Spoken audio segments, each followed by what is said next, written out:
नमस्कार मित्रांनो, पारावरच्या गप्पा या यूट्यूब चॅनेलवर आपणा सर्वांचं स्वागत आहे. कृपया या चॅनेलला लाईक करा, शेअर करा, सबस्क्राईब करा, कमेंट करा आणि बेल आयकॉन दाबायला विसरू नका. श्री गणेशाय नमः. ओम नमो जी आद्या वेद प्रतिपाद्या जय जय स्वसंवेद्या आत्मरूपा देवा तूची गणेशू सकलार्थमती प्रकाशू मने निवृत्तीदासू अवधारी जयोजी.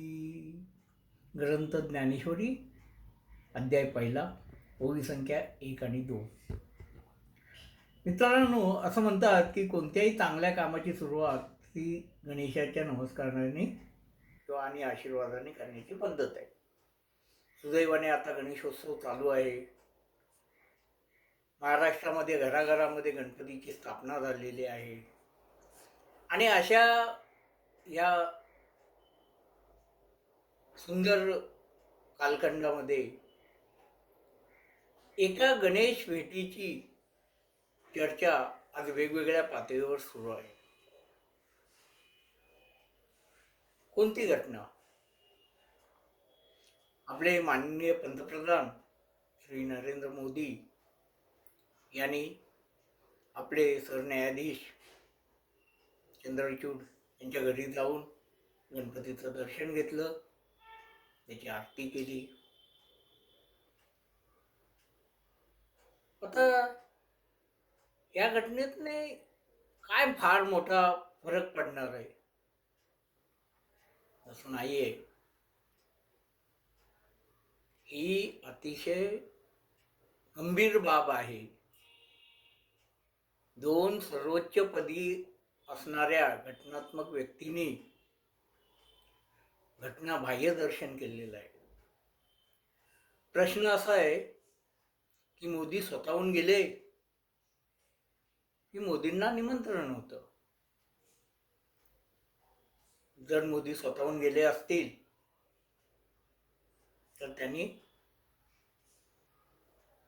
लोकशाहीचा स्तंभ असणाऱ्या न्यायालयावर दबाव आणण्याचा प्रयत्न केला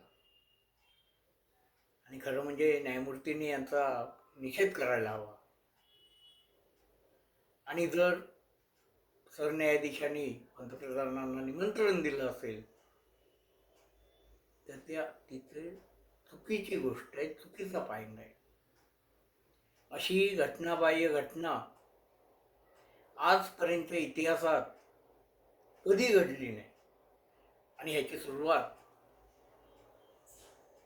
काल झाली.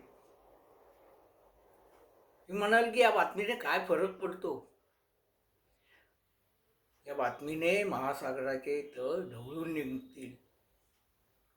पृथ्वीपासून अंतराळापर्यंत वादळे घोंगावतील. प्रचंड भूकंपाचे धक्के बसतील. एवढी मोठी ही बातमी आहे.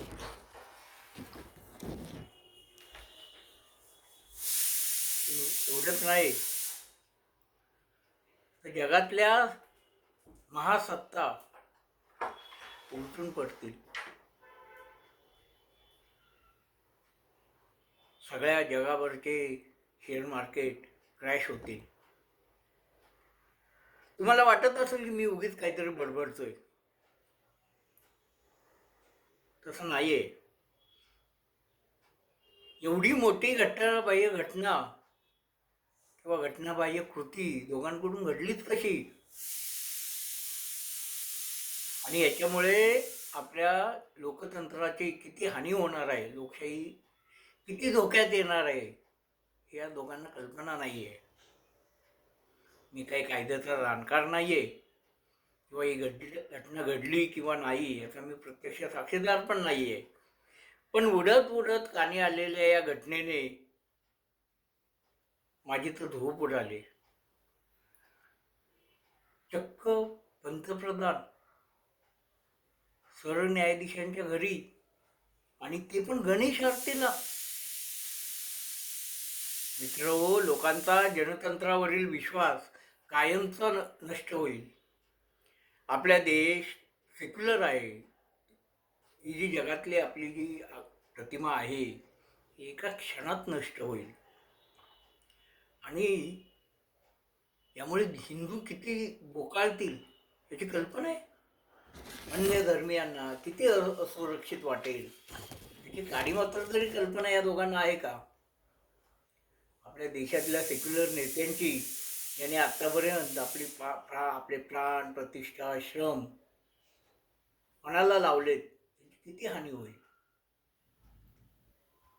जर ही बातमी खरी असेल तर जगभरातील सगळे नेते भारताशी संबंध तोडून टाकतील आणि भारताची इमेज जगभरात कलंकित होईल. हिंडनबर्ग, जॉर्ज सोरोस यासारखी मंडळी रसातळाला जातील आणि अंबानी, अडाणी सारखे लोक सर्व भारताला गुलामगिरीमध्ये जकडून टाकतील. शेतकरी आंदोलनाला किती मोठा धक्का बसेल.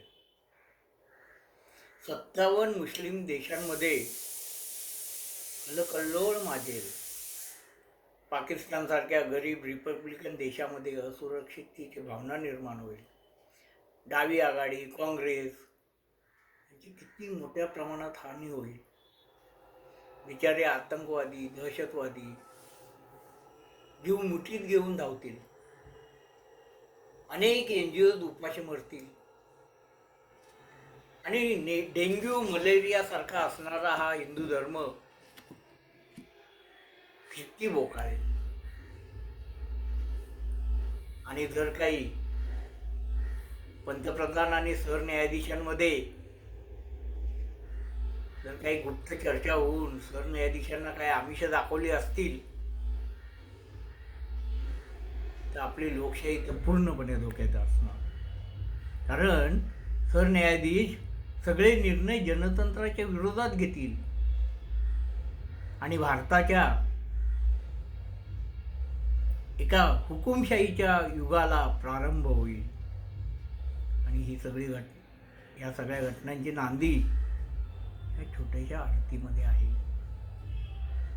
मित्रांनो, पारावरल्या गप्पांमधील व्यंग जर तुम्हाला समजले असेल तर कृपया पारावरच्या गप्पांना लाईक करा, शेअर करा, सबस्क्राईब करा, कमेंट करून आपलं मत नोंदवा,